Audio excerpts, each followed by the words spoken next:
श्रीगणेशाय नमः। अथ श्रीचन्द्रकवचां विनियोगः।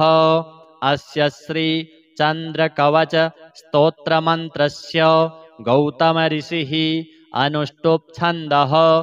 श्रीचन्द्रो देवता चन्द्रप्रीत्यर्थं जपे विनियोगः।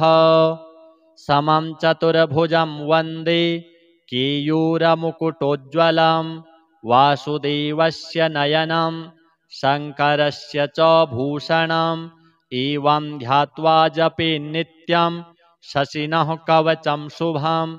शशि पातु शिरोदेशं भालं पातु कलानिधिः।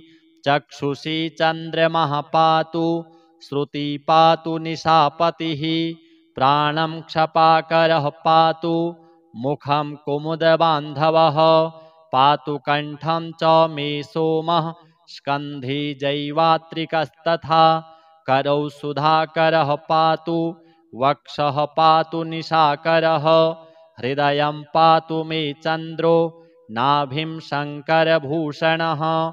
मध्यं पातु सुरश्रेष्ठः कटिं पातु सुधाकरः। ऊरुतारापतिः पातु मृगाङ्को जानुनी सदा। अब्धिजः पातु मे जङ्घे पातु पादौ विधुः सदा। सर्वाण्यन्यानि चाङ्गानि पातु चन्दूखिलं वपुः। एतद्धि कवचं दिव्यं भुक्तिमुक्तिप्रदायकं। यः पठेत् शृणुयाद्वापि सर्वत्र विजयी भवेत्। श्रीचन्द्रदेवार्पणमस्तु। समं चतुर्भुजं वन्दे केयूरमुकुटोज्ज्वलं वासुदेवस्य नयनं शङ्करस्य च भूषणम् एवं ध्यात्वा जपे नित्यं शशिनः कवचं शुभं।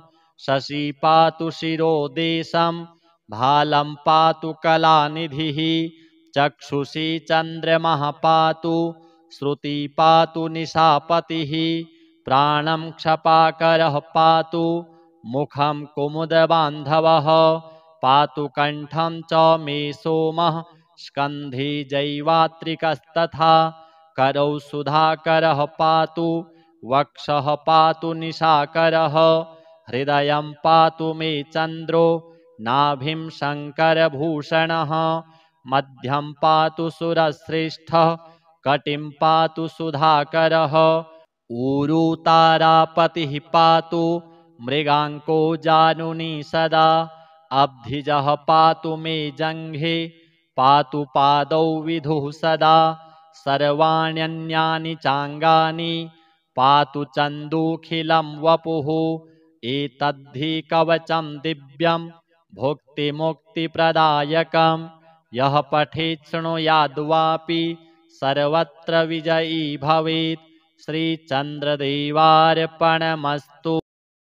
समं चतुर्भुजं वन्दे केयूरमुकुटोज्ज्वलं वासुदेवस्य नयनं शङ्करस्य च भूषणम् एवं ध्यात्वा जपे नित्यं शशिनः कवचं शुभं। शशि पातु शिरोदेशं भालं पातु कलानिधिः। चक्षुषी चन्द्रमः पातु श्रुति पातु निशापतिः। प्राणं क्षपाकरः पातु मुखं कुमुदबान्धवः। पातु कण्ठं च मे सोमः स्कन्धे जैवात्रिकस्तथा। करौ सुधाकरः पातु वक्षः पातु निशाकरः। हृदयं पातु मे चन्द्रो नाभिं शङ्करभूषणः। मध्यं पातु सुरश्रेष्ठः कटिं पातु सुधाकरः। ऊरुतारापतिः पातु मृगाङ्को जानुनी सदा। अब्धिजः पातु मे जङ्घे पातु पादौ विधुः सदा। सर्वाण्यन्यानि चाङ्गानि पातु चन्दूखिलं वपुः। एतद्धि कवचं दिव्यं भुक्तिमुक्तिप्रदायकं। यः पठेत् शृणुयाद्वापि सर्वत्र विजयी भवेत्। श्रीचन्द्रदेवार्पणमस्तु। समं चतुर्भुजं वन्दे केयूरमुकुटोज्ज्वलं वासुदेवस्य नयनं शङ्करस्य च भूषणम् एवं ध्यात्वा जपे नित्यं शशिनः कवचं शुभं शशि पातु शिरोदेशं भालं पातु कलानिधिः चक्षुषी चन्द्रमः पातु श्रुति पातु निशापतिः प्राणं क्षपाकरः पातु मुखं कुमुदबान्धवः पातु कण्ठं च मे सोमः स्कन्धे जैवात्रिकस्तथा करौ सुधाकरः पातु वक्षः पातु निशाकरः हृदयं पातु मे चन्द्रो नाभिं शङ्करभूषणः मध्यं पातु सुरश्रेष्ठः कटिं पातु सुधाकरः ऊरू तारापतिः पातु मृगाङ्को जानुनी सदा अब्धिजः पातु मे जङ्घे पातु पादौ विधुः सदा सर्वाण्यन्यानि चाङ्गानि पातु चन्दूखिलं वपुः एतद्धि कवचं दिव्यं भुक्तिमुक्तिप्रदायकं यः पठेत् शृणुयाद्वापि सर्वत्र विजयी भवेत् श्रीचन्द्रदेवार्पणमस्तु समं चतुर्भुजं वन्दे केयूरमुकुटोज्ज्वलं वासुदेवस्य नयनं शङ्करस्य च भूषणम् एवं ध्यात्वा जपे नित्यं शशिनः कवचं शुभं शशि पातु शिरोदेशं भालं पातु कलानिधिः चक्षुषी चन्द्रमः पातु श्रुति पातु निशापतिः प्राणं क्षपाकरः पातु मुखं कुमुदबान्धवः पातु कण्ठं च मे सोमः स्कन्धे जैवात्रिकस्तथा करौ सुधाकरः पातु वक्षः पातु निशाकरः हृदयं पातु मे चन्द्रो नाभिं शङ्करभूषणः मध्यं पातु सुरश्रेष्ठः कटिं पातु सुधाकरः ऊरू तारापतिः पातु मृगाङ्को जानुनी सदा अब्धिजः पातु मे जङ्घे पातु पादौ विधुः सदा सर्वाण्यन्यानि चाङ्गानि पातु चन्दूखिलं वपुः एतद्धि कवचं दिव्यं भुक्तिमुक्तिप्रदायकं यः पठेत् शृणुयाद्वापि सर्वत्र विजयी भवेत्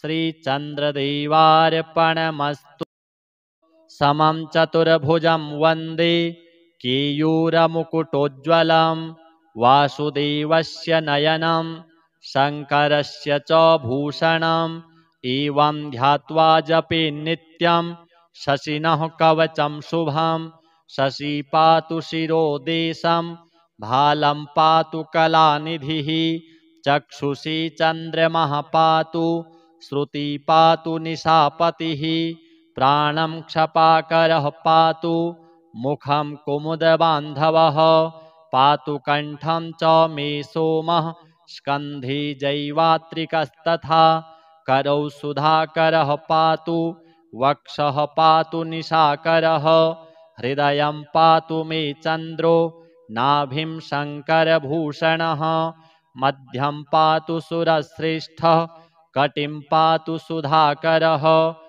ऊरू तारापतिः पातु मृगाङ्को जानुनी सदा अब्धिजः पातु मे जङ्घे पातु पादौ विधुः सदा सर्वाण्यन्यानि चाङ्गानि पातु चन्दूखिलं वपुः एतद्धि कवचं दिव्यं भुक्तिमुक्तिप्रदायकं यः पठेत् शृणुयाद्वापि सर्वत्र विजयी भवेत् श्रीचन्द्रदेवार्पणमस्तु समं चतुर्भुजं वन्दे केयूरमुकुटोज्ज्वलं वासुदेवस्य नयनं शङ्करस्य च भूषणम् एवं ध्यात्वा जपे नित्यं शशिनः कवचं शुभं शशि पातु शिरोदेशं भालं पातु कलानिधिः चक्षुषी चन्द्रमः पातु श्रुति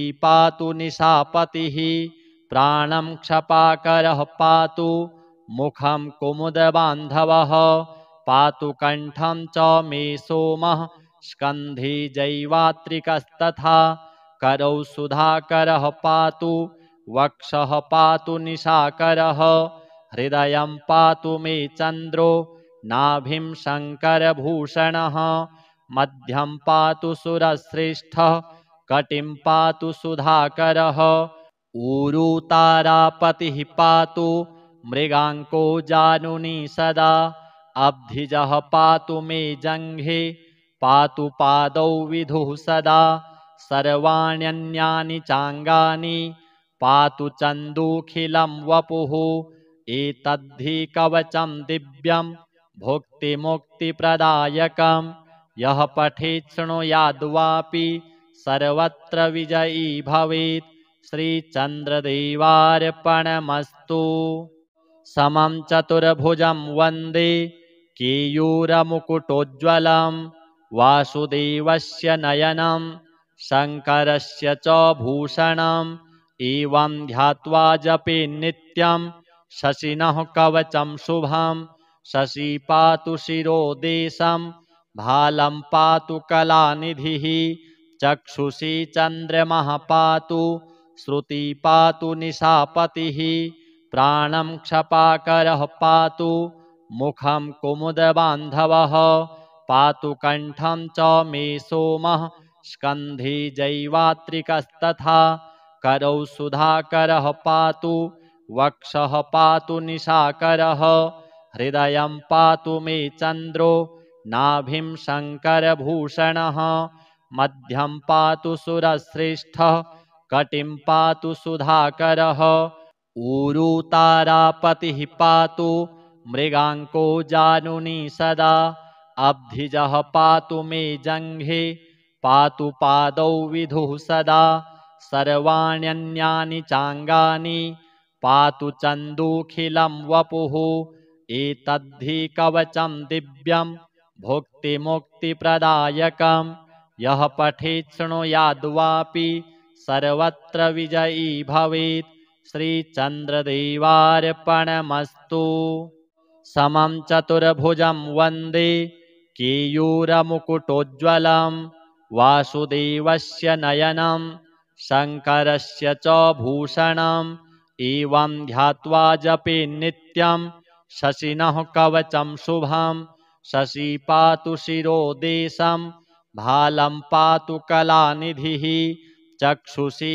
चन्द्रमः पातु श्रुति पातु निशापतिः प्राणं क्षपाकरः पातु मुखं कुमुदबान्धवः पातु कण्ठं च मे सोमः स्कन्धे जैवात्रिकस्तथा करौ सुधाकरः पातु वक्षः पातु निशाकरः हृदयं पातु मे चन्द्रो नाभिं शङ्करभूषणः मध्यं पातु सुरश्रेष्ठः कटिं पातु सुधाकरः ऊरू तारापतिः पातु मृगाङ्को जानुनी सदा अब्धिजः पातु मे जङ्घे पातु पादौ विधुः सदा सर्वाण्यन्यानि चाङ्गानि पातु चन्दूखिलं वपुः एतद्धि कवचं दिव्यं भुक्तिमुक्तिप्रदायकं यः पठेत् शृणुयाद्वापि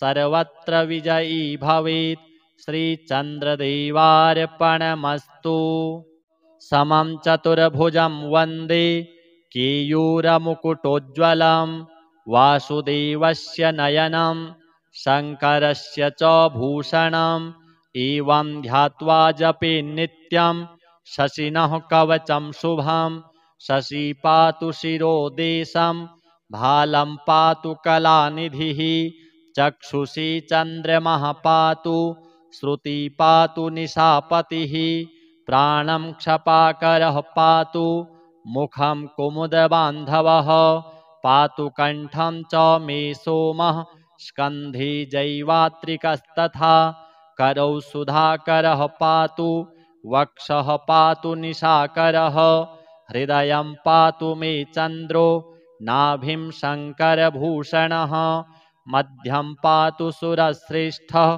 कटिं पातु सुधाकरः ऊरू तारापतिः पातु मृगाङ्को जानुनी सदा अब्धिजः पातु मे जङ्घे पातु पादौ विधुः सदा सर्वाण्यन्यानि चाङ्गानि पातु चन्दूखिलं वपुः एतद्धि कवचं दिव्यं भुक्तिमुक्तिप्रदायकं यः पठेत् शृणुयाद्वापि सर्वत्र विजयी भवेत् श्रीचन्द्रदेवार्पणमस्तु समं चतुर्भुजं वन्दे केयूरमुकुटोज्ज्वलं वासुदेवस्य नयनं शङ्करस्य च भूषणम् एवं ध्यात्वा जपे नित्यं शशिनः कवचं शुभं शशि पातु शिरोदेशं भालं पातु कलानिधिः चक्षुषी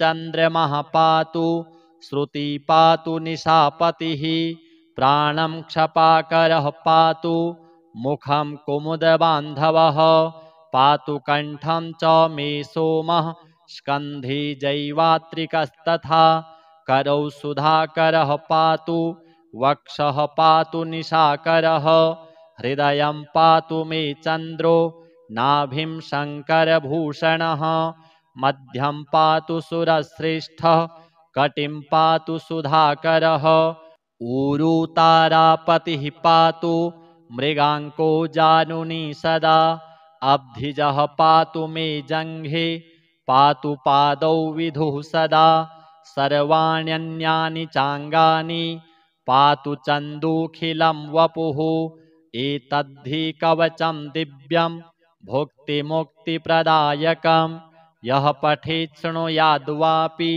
सर्वत्र विजयी भवेत् श्रीचन्द्रदेवार्पणमस्तु समं चतुर्भुजं वन्दे केयूरमुकुटोज्ज्वलं वासुदेवस्य नयनं शङ्करस्य च भूषणम् एवं ध्यात्वा जपे नित्यं शशिनः कवचं शुभं शशि पातु शिरोदेशं भालं पातु कलानिधिः चक्षुषी चन्द्रमः पातु श्रुति पातु निशापतिः प्राणं क्षपाकरः पातु मुखं कुमुदबान्धवः पातु कण्ठं च मे सोमः स्कन्धे जैवात्रिकस्तथा करौ सुधाकरः पातु वक्षः पातु निशाकरः हृदयं पातु मे चन्द्रो नाभिं शङ्करभूषणः मध्यं पातु सुरश्रेष्ठः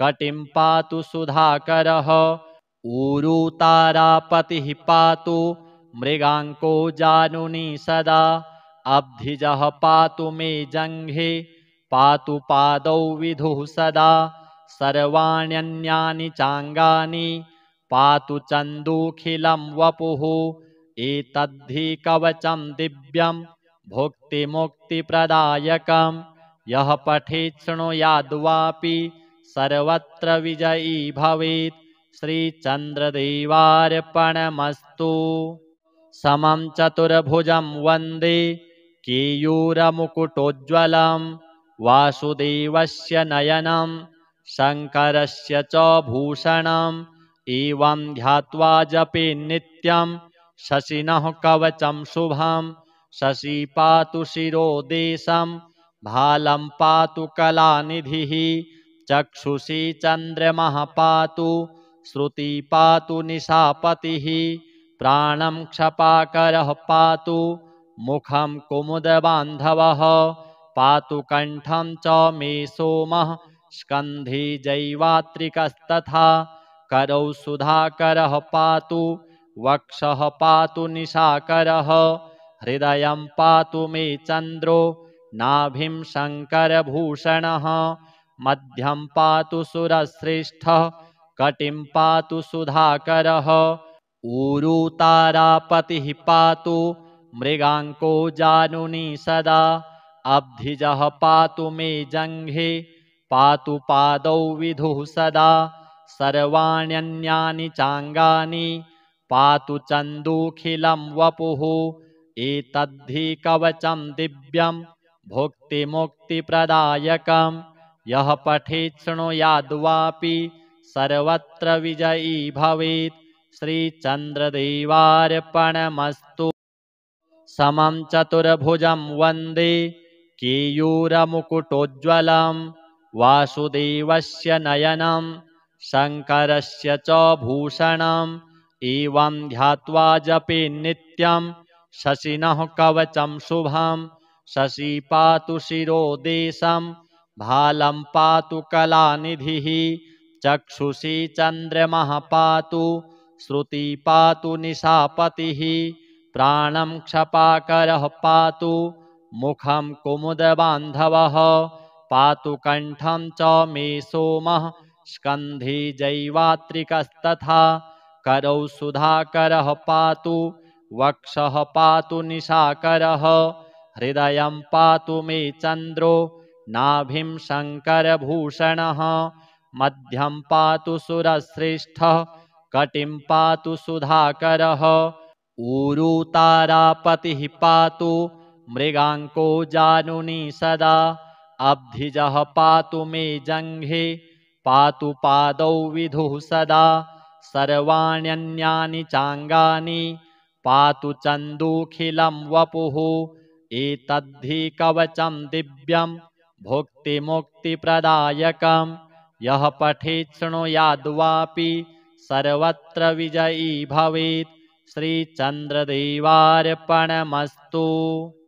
समं चतुर्भुजं वन्दे केयूरमुकुटोज्ज्वलं वासुदेवस्य नयनं शङ्करस्य च भूषणम् एवं ध्यात्वा जपेन्नित्यं शशिनः कवचं शुभं शशि पातु शिरोदेशं भालं पातु कलानिधिः चक्षुषी चन्द्रमः पातु श्रुति पातु निशापतिः प्राणं क्षपाकरः पातु मुखं कुमुदबान्धवः पातु कण्ठं च मे सोमः स्कन्धे जैवात्रिकस्तथा करौ सुधाकरः पातु वक्षः पातु निशाकरः हृदयं पातु मे चन्द्रो नाभिं शङ्करभूषणः मध्यं पातु सुरश्रेष्ठः कटिं पातु सुधाकरः ऊरू तारापतिः पातु मृगाङ्को जानुनी सदा अब्धिजः पातु मे जङ्घे पातु पादौ विधुः सदा सर्वाण्यन्यानि चाङ्गानि पातु चन्दूखिलं वपुः एतद्धि कवचं दिव्यं भुक्तिमुक्तिप्रदायकं यः पठेत् शृणुयाद्वापि सर्वत्र विजयी भवेत्। श्रीचन्द्रदेवार्पणमस्तु। समं चतुर्भुजं वन्दे केयूरमुकुटोज्ज्वलं वासुदेवस्य नयनं शङ्करस्य च भूषणम् एवं ध्यात्वा जपेन्नित्यं शशिनः कवचं शुभं शशि पातु शिरोदेशं भालं पातु कलानिधिः चक्षुषी चन्द्रमः पातु श्रुति पातु निशापतिः प्राणं क्षपाकरः पातु मुखं कुमुदबान्धवः पातु कण्ठं च मे सोमः स्कन्धे जैवात्रिकस्तथा करौ सुधाकरः पातु वक्षः पातु निशाकरः हृदयं पातु मे चन्द्रो नाभिं शङ्करभूषणः मध्यं पातु सुरश्रेष्ठः कटिं पातु सुधाकरः ऊरू तारापतिः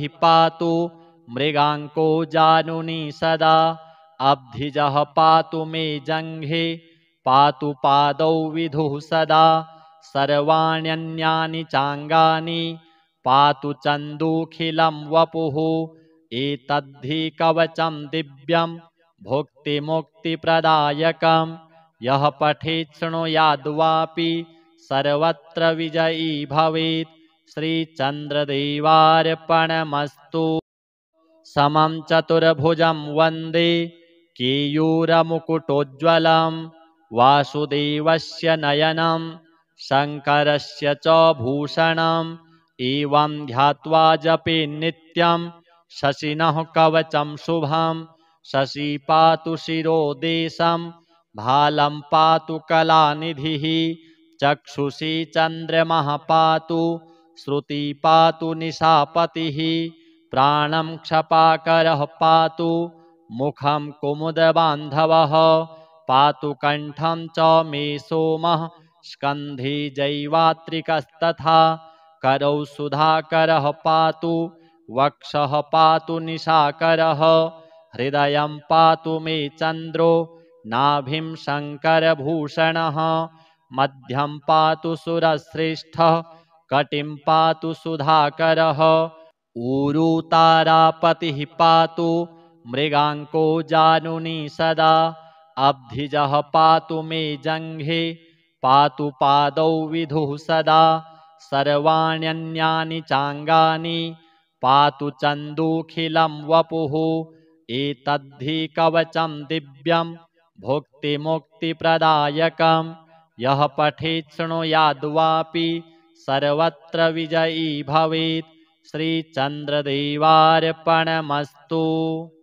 समं चतुर्भुजं वन्दे केयूरमुकुटोज्ज्वलं वासुदेवस्य नयनं शङ्करस्य च भूषणम् एवं ध्यात्वा जपे नित्यं शशिनः कवचं शुभं शशि पातु शिरोदेशं भालं पातु कलानिधिः चक्षुषी चन्द्रमः पातु श्रुति पातु निशापतिः प्राणं क्षपाकरः पातु मुखं कुमुदबान्धवः पातु कण्ठं च मे सोमः स्कन्धे जैवात्रिकस्तथा करौ सुधाकरः पातु वक्षः पातु निशाकरः हृदयं पातु मे चन्द्रो नाभिं शङ्करभूषणः मध्यं पातु सुरश्रेष्ठः कटिं पातु सुधाकरः ऊरुतारापतिः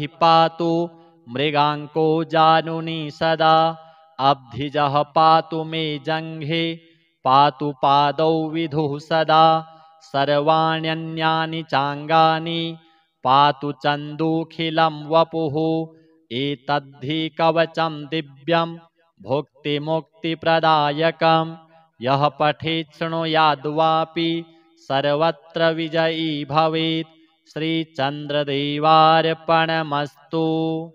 समं चतुर्भुजं वन्दे केयूरमुकुटोज्ज्वलं वासुदेवस्य नयनं शङ्करस्य च भूषणम् एवं ध्यात्वा जपे नित्यं शशिनः कवचं शुभं शशि पातु शिरोदेशं भालं पातु कलानिधिः चक्षुषी चन्द्रमः पातु श्रुति पातु निशापतिः प्राणं क्षपाकरः पातु मुखं कुमुदबान्धवः पातु कण्ठं च मे सोमः स्कन्धे जैवात्रिकस्तथा करौ सुधाकरः पातु वक्षः पातु निशाकरः हृदयं पातु मे चन्द्रो नाभिं शङ्करभूषणः मध्यं पातु सुरश्रेष्ठः कटिं पातु सुधाकरः ऊरुतारापतिः पातु मृगाङ्को जानुनी सदा अब्धिजः पातु मे जङ्घे पातु पादौ विधुः सदा सर्वाण्यन्यानि चाङ्गानि पातु चन्दूखिलं वपुः एतद्धि कवचं दिव्यं भुक्तिमुक्तिप्रदायकं यः पठेत् शृणुयाद्वापि सर्वत्र विजयी भवेत् श्रीचन्द्रदेवार्पणमस्तु। समं चतुर्भुजं वन्दे केयूरमुकुटोज्ज्वलं वासुदेवस्य नयनं शङ्करस्य च भूषणम् एवं ध्यात्वा जपे नित्यं शशिनः कवचं शुभं शशि पातु शिरोदेशं भालं पातु कलानिधिः चक्षुषी चन्द्रमः पातु श्रुति पातु निशापतिः प्राणं क्षपाकरः पातु मुखं कुमुदबान्धवः पातु कण्ठं च मे सोमः स्कन्धे जैवात्रिकस्तथा करौ सुधाकरः पातु वक्षः पातु निशाकरः हृदयं पातु मे चन्द्रो नाभिं शङ्करभूषणः मध्यं पातु सुरश्रेष्ठः कटिं पातु सुधाकरः ऊरू तारापतिः पातु मृगाङ्को जानुनी सदा अब्धिजः पातु मे जङ्घे पातु पादौ विधुः सदा सर्वाण्यन्यानि चाङ्गानि पातु चन्दूखिलं वपुः एतद्धि कवचं दिव्यं भुक्तिमुक्तिप्रदायकं यः पठेत् शृणुयाद्वापि सर्वत्र विजयी भवेत् श्रीचन्द्रदेवार्पणमस्तु। समं चतुर्भुजं वन्दे केयूरमुकुटोज्ज्वलं वासुदेवस्य नयनं शङ्करस्य च भूषणम् एवं ध्यात्वा जपे नित्यं शशिनः कवचं शुभं शशि पातु शिरोदेशं भालं पातु कलानिधिः चक्षुषी चन्द्रमः पातु श्रुति पातु निशापतिः प्राणं क्षपाकरः पातु मुखं कुमुदबान्धवः पातु कण्ठं च मे सोमः स्कन्धे जैवात्रिकस्तथा करौ सुधाकरः पातु वक्षः पातु निशाकरः हृदयं पातु मे चन्द्रो नाभिं शङ्करभूषणः मध्यं पातु सुरश्रेष्ठः कटिं पातु सुधाकरः ऊरू तारापतिः पातु मृगाङ्को जानुनी सदा अब्धिजः पातु मे जङ्घे पातु पादौ विधुः सदा सर्वाण्यन्यानि चाङ्गानि पातु चन्दूखिलं वपुः एतद्धि कवचं दिव्यं भुक्तिमुक्तिप्रदायकं यः पठेत् शृणुयाद्वापि सर्वत्र विजयी भवेत् श्रीचन्द्रदेवार्पणमस्तु।